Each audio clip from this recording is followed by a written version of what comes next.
नमस्कार, मैं रिंकी त्यागी एक बार फिर हाजिर हूं आपका अपना प्रोग्राम लेकर जिसका नाम है डिजिटल किसान। इस प्रोग्राम के जरिए हमारी कोशिश यही रहती है कि ज्यादा से ज्यादा लोग डिजिटल साक्षर बने। खासकर हमारे देश के किसानों को डिजिटल साक्षर बनाना हमारे शो का मकसद है। जैसा कि आप जानते हैं कि इस प्रोग्राम में 3 सेगमेंट होते हैं। पहला सेगमेंट डिजिटल पाठशाला, जिसमें हम आपको बताते हैं कि ऑनलाइन ऐप्स का इस्तेमाल कैसे करें। दूसरा सेगमेंट अर्थनीति, जिसमें बात होती है बैंकिंग और ट्रेडिंग की। और हमारा तीसरा और आखिरी सेगमेंट होता है सरकारी योजनाओं से लाभ। इसमें हम कृषि से जुड़ी सभी सरकारी योजनाओं की जानकारी आप तक पहुंचाते हैं।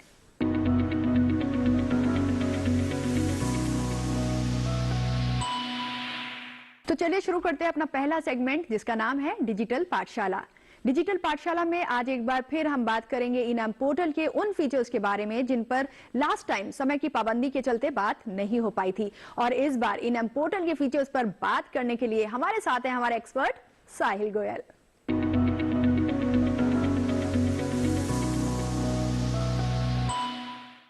साहिल जी, आपको एक बार फिर बहुत बहुत स्वागत है हमारे कार्यक्रम डिजिटल किसान में। जैसा कि मैंने अभी दर्शकों को बताया है कि ई-नैम पोर्टल पर ही आज हम बात कर रहे हैं।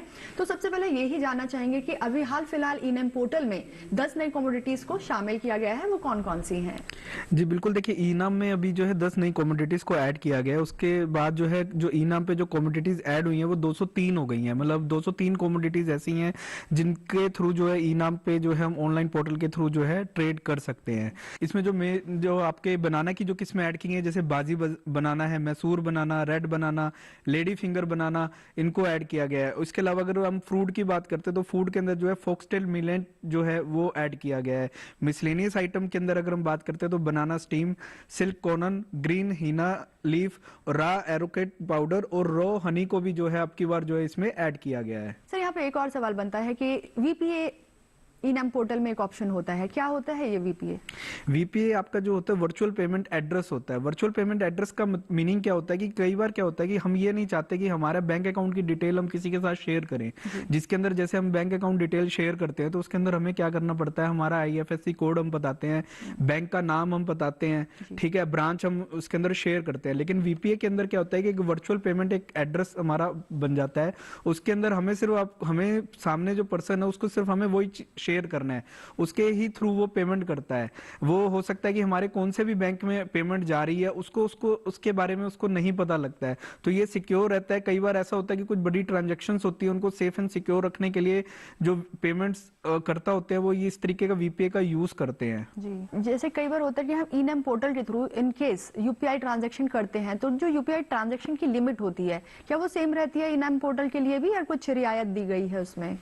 जी, ई-नाम पोर्टल पे भी अगर हम यूपीआई के थ्रू पेमेंट करते हैं तो जो मैक्सिमम ट्रांजैक्शन की जो लिमिट 1 लाख की है वो उस पे सेम ही रहती है। इसके अलावा जो एक 10 ट्रांजैक्शन पर डे का भी नियम है वो इस पे लागू होता है।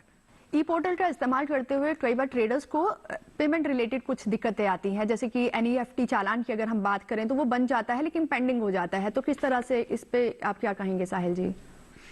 देखिए, अगर वो एनईएफटी करते हैं और एनईएफटी के दौरान अगर उनको चालान संबंधित कोई दिक्कतें आती हैं, उसका मुख्य कारण यही हो सकता है कि चालान के अंदर जो डिटेल्स दी गई हैं वो वेरीफाइड नहीं हुई हैं। जैसे कि उनका जो नाम दिया गया होगा कि दिया है वो उसके अंदर नहीं सही ढंग से फिल किया उन्होंने। इसके अलावा हो सकता है अमाउंट संबंधित कोई दिक्कत हो, इसलिए जो है चालान के अंदर अगर दिक्कत आती है तो इस संबंधित ही कोई दिक्कत आती है। हो सकता है कोई सिग्नेचर मिसमैच का इशू आ रहा हो।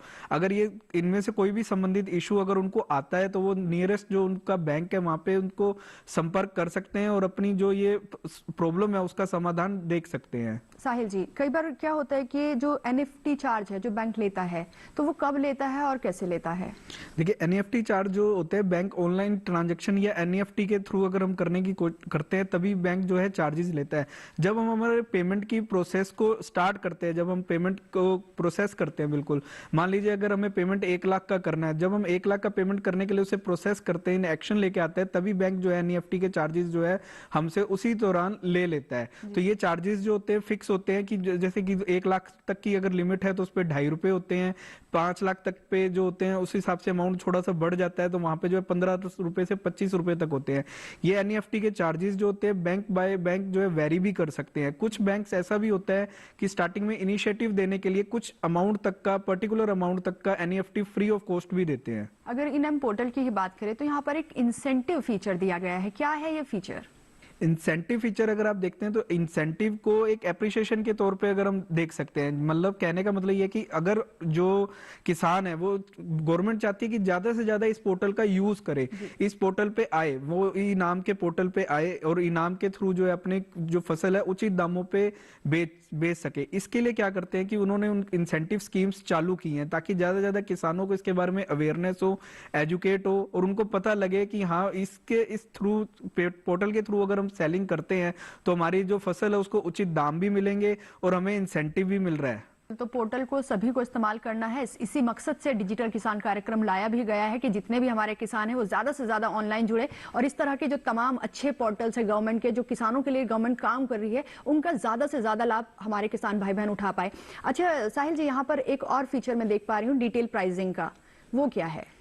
डिटेल प्राइसिंग के अंदर क्या होता है कि डिटेल प्राइसिंग में आप जितने भी ई मंडी के अंदर जितने भी हमारा कारोबार हुआ है उसके बारे में सारी डिटेल्स आती हैं, जैसे कि कौन कौन से मंडीज के अंदर कौन कौन सी फसल आई। फॉर एग्जांपल अगर हम राजस्थान की बात करते हैं तो सबसे पहले वहां पे डिटेल्स में आएगा कि राजस्थान के अंदर एक मंडी जैसे जोधपुर मंडी है, वहां पे कौन कौन सी फसलें आई, उसके अंदर उसके बाद उसकी ग्रेडिंग होती है, ग्रेडिंग के अंदर भी उस कौन कौन सी क्वालिटी की फसल उसके अंदर आई थी, उसका मिनिमम और मैक्सिमम प्राइस पे क्या क्या उस पे बिडिंग हुई, उसका एक एवरेज प्राइस क्या रहा, इसके अलावा उसके अंदर कितने क्विंटल माल जो है उसके अंदर वहां पे आया था, उसके अलावा कितना क्विंटल माल ऐसा था जो बच गया जिसके ऊपर ट्रेड नहीं हुआ, मतलब उसके ऊपर बिडिंग नहीं हुई। तो ये जो सारी डिटेलिंग होती है ये डे बाय डे पे रिकॉर्ड होती है और इसी रिकॉर्ड को डिटेल प्राइसिंग कहा जाता है। जी, अगर इनएम स्टेक होल्डर की बात करते हैं तो यहाँ पर एफपीओ मॉड्यूल भी दिया गया है। एफपीओ मॉड्यूल के बारे में भी आपसे समझना चाहेंगे साहिल जी। एफपीओ जो मॉडल है वो फार्मर्स के ऑर्गेनाइजेशन के लिए बनाया गया है। जैसे कई कई मंडियां हैं वहां पे आप ये देखते हैं कि किसान इतने डिजिटलाइज नहीं है या एजुकेटेड नहीं है कि वो इस तरीके की लेन देन की प्रक्रिया को समझ सके। तो वहां पे क्या होता है कि सरकारी मंडियां होती हैं, मंडियों के अंदर व्यापारियों का एक ग्रुप होता है, फार्मर्स का जो ग्रुप होता है वो भी वहां पे जाके अपने आप को रजिस्टर्ड कर सकता है। ठीक है, इसी का नाम जो है एफपीओ है। एफपीओ के अंदर जो है फार्मर जो प्रोड्यूसर ऑर्गेनाइजेशन जो है अपना बना के वहां पे जाके अपने आप को रजिस्टर कर सकते हैं। उसके थ्रू क्या होगा कि पूरी ऑर्गेनाइजेशन के थ्रू जो भी आपका लेन देन होगा वो उसके थ्रू ही होगा। जब पेमेंट आएगी तो वो पेमेंट भी पूरे एफपीओ को मिलेगी और समान रूप से सभी किसान भाइयों के अंदर बटेगी। तो ऐसे किसान जो एजुकेटेड नहीं है और जो बिल्कुल नहीं जानते हैं कि नई प्रक्रिया किस तरीके से काम करती है या वो इसके अंदर उलझना नहीं चाहते, तो वो अपनी क्या एक समिति भी बनाकर जो है इसके अंदर काम कर सकते हैं। बिल्कुल, इस तरह की समितियों से ये फायदा होता है, जैसा कि साहिल जी ने बताया कि जितने भी जो किसान हैं जो बहुत ज्यादा ऑनलाइन ट्रांजेक्शन्स नहीं कर पाते हैं, ऑनलाइन चीजें नहीं यूज कर पा रहे हैं, तो ऐसे में कोई एक लीडर होता होगा एफपीओ का, वो आपको इजीली उन चीजों का के बारे में बता देता है। अच्छा, यहाँ पर वेदर फोरकास्ट भी दिया गया है साहिल जी इसमें ई पोर्टल में। तो वेदर फोरकास्ट समझ में तो आ ही रहा है नाम से कि इसमें मौसम का अनुमान बताते हैं, तो कितने लंबे दिनों तक का इसमें अनुमान रहता है? और साथ ही ये भी जानना चाहेंगे किसानों को इसका कितना लाभ मिलता है? वेदर फोरकास्ट का देखिए किसानों को बहुत लाभ मिलता है। देखिए वेदर ही एक ऐसी चीज है जिसके ऊपर किसान की सारी फसल डिपेंड रहती है। वेदर का क्या फोरकास्ट रहेगा, कितनी बरसात होगी, बरसात अगर होती है तो कब कब होती है। तो इसके लिए गवर्नमेंट ने जो है टाई अप किया हुआ है स्काईनेट से। वो क्या करता है कि सारे वेदर के बारे में फोरकास्ट जो है किसानों को अप टू डेट देता रहता है। इस पोर्टल के थ्रू उनको क्या फायदा रहता है कि जैसे उनको पता लग रहा है कि जो आने वाले समय में इस समय पे बरसात होगी तो उसका लेवल क्या होगा, कितनी हाई लेवल पे जो है बरसात आ सकती है और उससे उसको कितना डैमेज हो सकता है। तो इन सारी चीजों के बारे में जो है वो समझ सकता है। हो सकता है वो समय अगर उसकी फसल पक गई है तो हो सकता है वो उसे काट के और उसको उपयोग में लेके मंडी के थ्रू जो है बेच के अपना समय से पहले ही जो है वो उसको बेच सकता है। लेकिन अगर उसको वेदर फोरकास्टिंग के बारे में नहीं पता लगेगा तो हो सकता है कि उसकी फसल का जो है नुकसान भी हो जाए। तो वेदर फोरकास्टिंग का समय समय पर बहुत अच्छे ढंग से जो है किसानों को के लिए उपयोगी जानकारी रहती है। तो बेहद उपयोगी पोर्टल है ये इनैम के नाम से, जो सरकार ने स्पेशली किसानों के लिए इजाद किया है। इस पोर्टल से जुड़कर आप देश भर की मंडियों से जुड़ सकते हैं। तो मेरी किसानों से यही अपील रहेगी कि आप ज्यादा से ज्यादा जो ऑनलाइन चीजें हैं उनको सीखें, डिजिटल किसान प्रोग्राम देखें। और मैं उम्मीद करती हूं कि इनैम पोर्टल, जिनको जो भी थोड़ी बहुत भी परेशानी कहीं आ रही होगी, तो हमारे एक्सपर्ट ने बहुत बखूबी तरीके से आपको, बहुत उम्दा तरीके से आपको समझा दिया है। तो आज से ही आप इनैम पोर्टल का इस्तेमाल करना शुरू कर देंगे।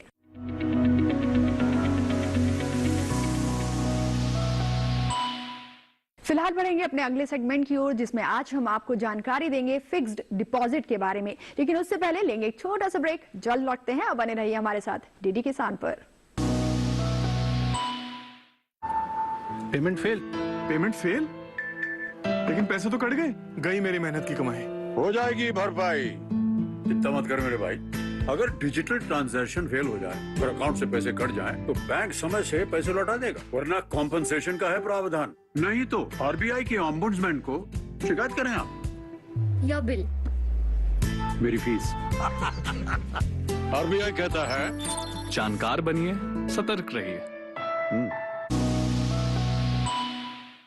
ब्रेक के बाद एक बार फिर आपका स्वागत है हमारे प्रोग्राम डिजिटल किसान में। तो चलिए शुरू करते हैं अपना दूसरा सेगमेंट, जिसका नाम है अर्थनीति। तो आज अर्थनीति में हमारा टॉपिक है फिक्स डिपॉजिट, जिसे हम एफडी के नाम से भी जानते हैं। तो समझते हैं अपने एक्सपर्ट साहिल जी से, क्या है फिक्स्ड डिपॉजिट।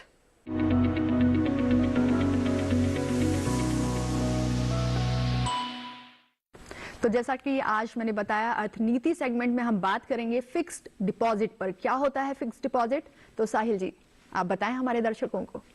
जी बिल्कुल, देखिए फिक्स डिपॉजिट की अगर हम बात करते हैं तो फिक्स डिपॉजिट बैंक्स के थ्रू किया जाता है। बैंक्स के अंदर क्या करते हैं कि हम हमारा एक अमाउंट जो होता है वो फिक्स डिपॉजिट के रूप में जमा करा सकते हैं। हमने जैसे सेविंग अकाउंट्स के बारे में पता होगा सभी को कि सेविंग अकाउंट्स होता है, करंट अकाउंट होता है। इसी तरीके से क्या होता है कि बैंक्स जो होते हैं फिक्स डिपॉजिट भी करते हैं। फिक्स डिपॉजिट के थ्रू करने से क्या होता है कि उस पर एक आपको जो है एक अमाउंट पे इंटरेस्ट पे किया जाता है, लेकिन उसको के लिए क्या होता है कि एक आपको पर्टिकुलर टाइम फ्रेम के लिए जो है उसके अंदर आपको पैसा रखना होता है। इंटरेस्ट जो होता है आपको फिक्स उसके अंदर मिलेगा, ये एक आपकी अर्निंग होती है। तो आपके क्या होता है कि अगर आप बैंक के अंदर पैसा जमा कराते हैं तो आपको जो आपका टाइम, जितने आप टाइम के लिए जमा कराते हैं, तो आपका अमाउंट जो है उस पर इंटरेस्ट के थ्रू जो है बढ़ता है। तो साहिल जी, अगर एफडी की हम बात करें तो इसके लिए अकाउंट दूसरा खुलवाना पड़ता है, जो ऑलरेडी बैंक में जो आपका अकाउंट होता है उसी से हम एफडी करा सकते हैं?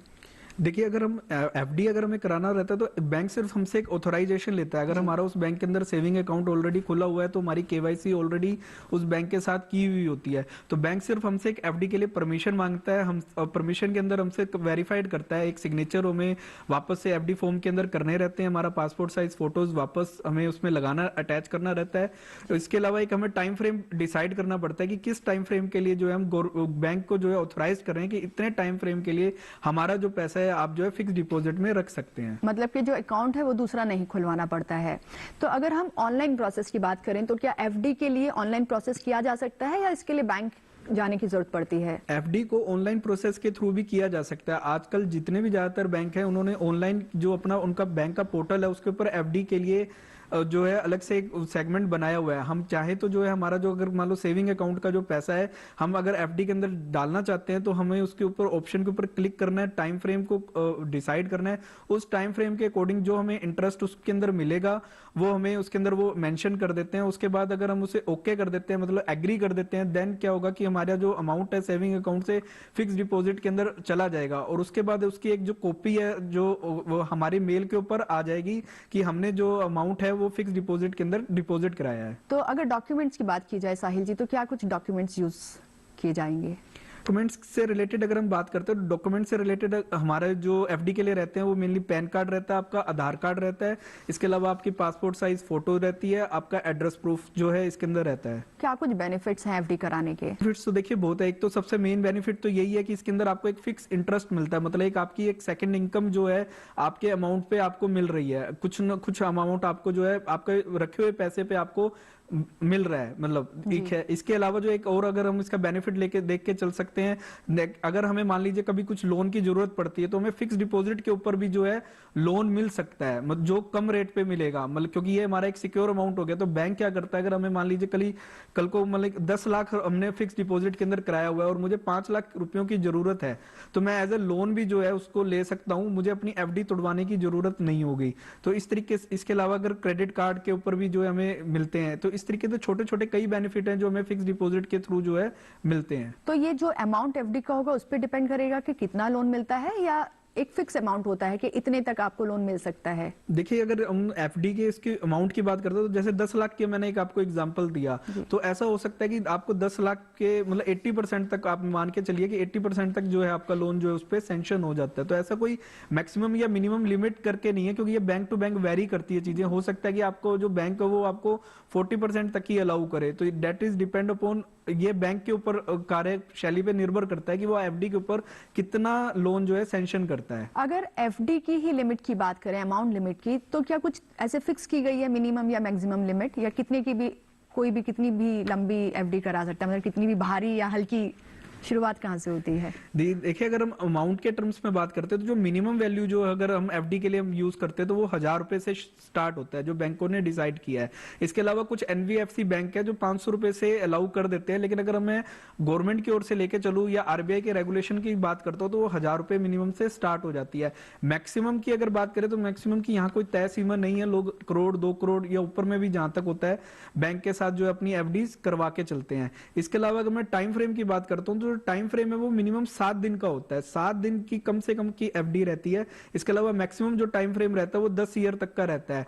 कुछ बैंक जो है 20 ईयर तक की एफडी भी अलाउ करते हैं, लेकिन ये बहुत रेयर केस है, बहुत ही कम बैंक ऐसे हैं जो 20 साल तक की एफडी अलाउ करते हैं। लेकिन आप अगर जर्नल वे में लेके चलें तो 7 दिन से लेकर 10 ईयर तक का आप लेके चल सकते हैं टाइम फ्रेम को। अगर मैं बात करूं सेविंग अकाउंट और एफडी में जो इंटरेस्ट हमें दिया जाता है, कितना फर्क आ जाता है दोनों के इंटरेस्ट रेट में? सेविंग अकाउंट का जो इंटरेस्ट होता है वो आप देखते हैं वेरी करता है, मतलब 3 से 4% के बीच में रहता है। लेकिन अगर हम एफडी की बात करते हैं तो एफडी में यही जो इंटरेस्ट रेट होता है वो हमें 5.5% से लेकर 7.5% के बीच में हमें मिलता है। तो अगर आप देखेंगे कि ओवरऑल अगर हम कंपेयर करते हैं सेविंग और एफडी के इंटरेस्ट को तो लगभग हमें दुगने का जो है डिफरेंशिएट देखने को मिलता है। आपने बताया वैसे तो एफडी पे लोन मिल जाता है, लेकिन कई बार होता है कि हमारी जरूरत के हिसाब से पैसा हमें नहीं मिल रहा है तो हमें एफडी तुड़वानी पड़ जाए अगर मैच्योरिटी पीरियड से, तो उसमें क्या कुछ डिडक्शन होता है अमाउंट का, या क्या प्रोसेस है उसको मैच्योरिटी पीरियड से पहले लेने का एफडी को? मैच्योरिटी पीरियड से पहले अगर हमें उसको विड्रॉ करना है तो हमें एक बैंक को एक एप्लीकेशन लिख के देनी रहती है कि हमें एफडी जो है अपनी विड्रॉ करवानी है। विड्रॉ कराने के केसेस में ऐसा नहीं होगा कि हमारा कुछ मेजर डिडक्शन होगा, जो हमारा प्रिंसिपल अमाउंट है वो बिल्कुल सेफ रहता है और वो हमें पूरा मिलता है। लेकिन जहां ब्याज की बात आती है तो ब्याज के अंदर हो सकता है कि हमें थोड़ा सा जो है कॉम्प्रोमाइज करना पड़े। अगर बैंक के साथ हमें लग रहा है कि हमें 6% का ब्याज मिलेगा तो वहां पे हमें हो सकता है कि कुछ डिडक्शन जो है इंटरेस्ट पार्ट पे हमें आते हुए दिखाई देगी, लेकिन प्रिंसिपल अमाउंट के साथ हमें कुछ ना कुछ ब्याज के साथ अमाउंट जरूर मिलेगा। जी अच्छा, एफडी के अंदर कैटेगरीज भी बनाई गई हैं, क्या कुछ है वो कैटेगरीज? एफडी के अंदर जो कैटेगरीज हैं वो यही डेज के अकॉर्डिंग है। जैसे मान लीजिए कि कुछ जो शॉर्ट टर्म एफडीज होती हैं जो 7 दिन से शुरू हो जाती हैं, कुछ एफडीज जो 1 साल से ऊपर रहती है 365 दिन से ऊपर, तो ये जो कैटेगरीज वाइज किया गया है। इसके अलावा कुछ एफडीज होती है जो टैक्स सेविंग पर्पज से बनाई जाती है, तो अगर मान लीजिए 2 या 3 साल से ज्यादा पर्पस के लिए अगर हम उसे होल्ड करते हैं तो उसके अंदर जो है हमें डिडक्शंस भी मिलती हैं। तो हमने काफी कुछ जान लिया है कि फिक्स डिपॉजिट कैसे कराया जाए। तो अगर मैं बात करूं सावधानियों की, तो वो क्या कुछ सावधानियां हैं, वो क्या कुछ बातें हैं जो हमें एफडी कराने से पहले जरूर याद रखनी है? एफडी कराते वक्त हमें सबसे जो मेजर हमें जो ध्यान रखने वाली बात है वो हमारा गोल है कि हमें एफडी कितने टाइम फ्रेम के लिए करवाना है। अगर मान लीजिए कि मेरा गोल मेरे को ये है कि मेरे को जो मेरा एक स्पेयर पैसा है और मुझे लग रहा है कि वो साल भर के लिए यूज नहीं होगा, तो मेरी कोशिश होनी चाहिए कि मैं साल भर के लिए उसको जो है फिक्स डिपॉजिट के अंदर रखूं। तो सबसे पहले तो ये है कि मुझे टाइम फ्रेम का ध्यान रखना है कि कितना पैसा जो है मुझे यूज में नहीं लेना है। इसके अलावा अगर मैं देखूं कि पैन कार्ड जो होता है, पैन कार्ड हमारे जो है जरूर लिंक्ड होना चाहिए। अगर पैन कार्ड लिंक नहीं होगा तो उस केस में क्या होगा कि टीडीएस जो है हमारा डबल कटेगा। जैसे क्या होगा कि जो भी हमारा इंटरेस्ट आता है वो टीडीएस कट के आता है, टीडीएस जो होगा 10% कट के हमें मिलेगा। लेकिन अगर हमारा पैन कार्ड लिंक नहीं होगा उस केस में क्या होगा कि 20% का टीडीएस जो है हमें कट कर मिलेगा, तो एक तरीके से हमारा जो है उसमें नुकसान होगा। तो इन छोटी छोटी बातों का जो है जरूर ध्यान रखना चाहिए। तो आज हमने फिक्स डिपॉजिट यानी एफडी के बारे में जाना और हमारे एक्सपर्ट ने बहुत अच्छे तरीके से समझा भी दिया कि आपको एफडी कब नहीं करानी चाहिए और कब करानी चाहिए। और अगर आपके पास 1000 रुपए भी है तो आप एफडी करा सकते हैं। और मुझे लगता है एफडी कराना एक अच्छी चीज है, क्योंकि पैसे को थोड़ा तो जोड़ के रखना बनता भी है। क्योंकि अगर आप घर की पिगी बैंक में रखते हैं तो अमूमन ये होता है जैसी जरूरत पड़ी तो वो हम पिगी बैंक जो है तोड़ देते हैं। तो एफडी एक अच्छा जरिया है, क्योंकि वहां थोड़ा सा आपको मेहनत करनी पड़ेगी। आपको लगेगा कि नहीं यहाँ पे डिडक्शन हो सकता है मेरा, या उतना नहीं मिलेगा जितना मैंने दिया, तो आप थोड़ा सा स्टेप बैक कर लेते हैं। तो आज हमने एफडी के बारे में समझा। उम्मीद करते हैं आप एफडी में थोड़ा तो अपना अमाउंट सेविंग आज से शुरू करना शुरू कर देंगे। साहिल जी, आप हमारे स्टूडियो में आए और हमें इतनी अच्छी information the, thank you so much.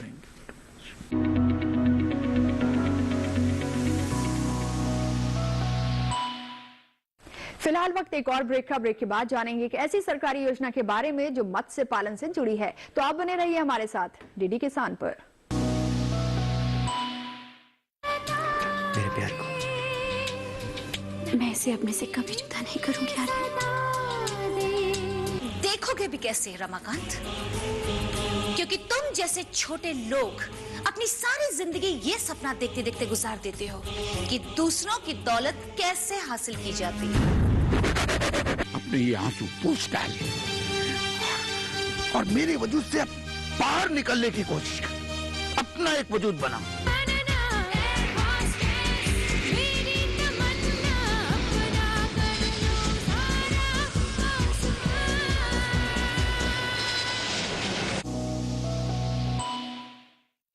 एक बार फिर स्वागत आपका हमारे प्रोग्राम डिजिटल किसान में। तो हम आ पहुंचे हैं अपने आखिरी सेगमेंट जिसका नाम है सरकारी योजनाओं से लाभ। आज की योजना है मत्स्य संपदा योजना। तो देखते हैं क्या है योजना और कैसे उठा सकते हैं आप इसका लाभ।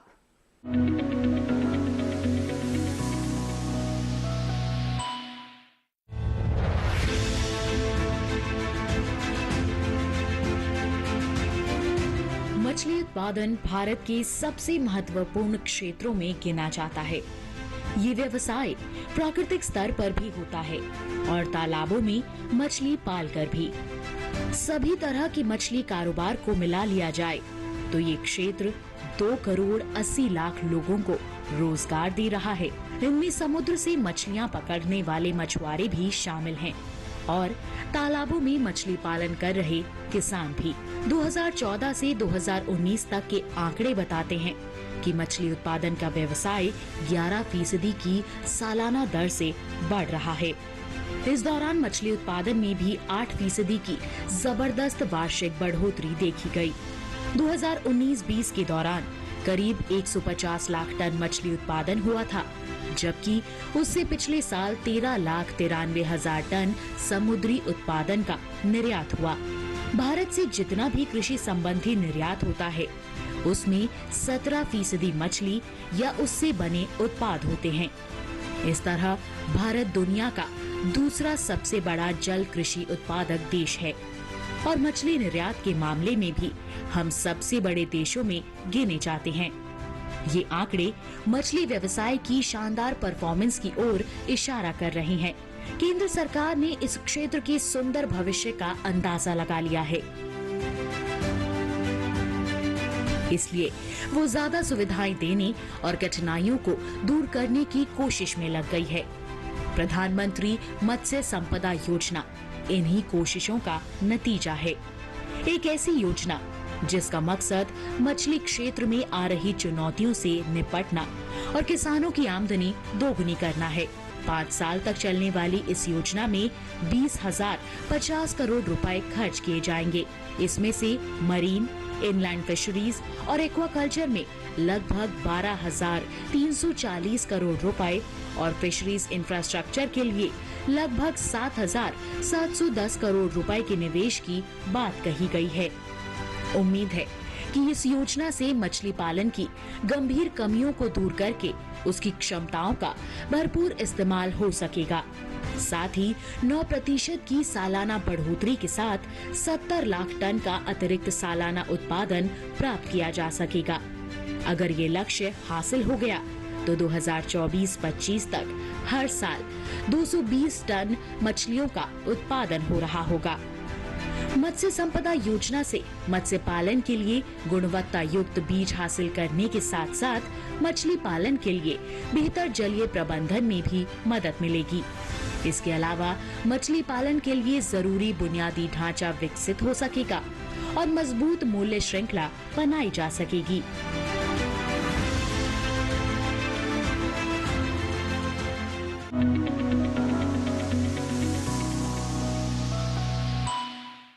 उम्मीद करते हैं दोस्तों आज दी गई तमाम जानकारियां आपको पसंद आई होंगी। जैसा कि आप जानते ही हैं कि हमारे प्रोग्राम का मकसद यही है कि देश का हर एक नागरिक डिजिटल साक्षर बने। हमारे किसान सिर्फ किसान नहीं बल्कि स्मार्ट और डिजिटल किसान बने। अगर आप प्रोग्राम से जुड़ा कोई सवाल या कोई सुझाव हमें देना चाहते हैं तो आप हमें मेल कर सकते हैं। हमारा मेल एड्रेस है digital.agri@gmail.com। अगले हफ्ते फिर होगी आपसे मुलाकात नई जानकारियों के साथ। फिलहाल दीजिए इजाजत। नमस्कार।